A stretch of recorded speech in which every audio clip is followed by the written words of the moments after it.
ਸੋਹਣਿਆ ਰੱਬਾ, ਰਹਿਮਤ ਦੇ ਦਰਵਾਜ਼ੇ ਖੋਲ। ਵੇਖਦੇ ਤੇਰੀ ਦੁਨੀਆ ਅੰਦਰ ਬੰਦੇ ਵਿਕਦੇ ਕਿਹੜੇ ਮੋਲ।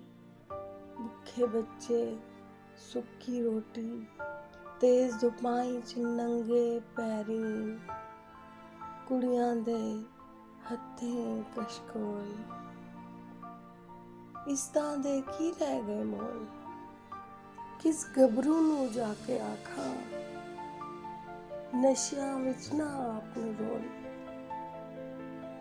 ਸੜਕ ਕਿਨਾਰੇ ਬੁੱਢੇ ਮੰਗਤੇ, ਗਲ ਵਿੱਚ ਪਾ ਕੇ ਗਮ ਦੇ ਢੋਲ। ਸੁਣਤੇ ਬੋਲਣ ਕਿਹੜੇ ਬੋਲ, ਇਹਨਾਂ ਦੇ ਆਮਾਲ ਨਾ ਤੋਲ। ਰਹਿਮਤ ਦੇ ਦਰਵਾਜ਼ੇ ਖੋਲ, ਰਹਿਮਤ ਦੇ ਦਰਵਾਜ਼ੇ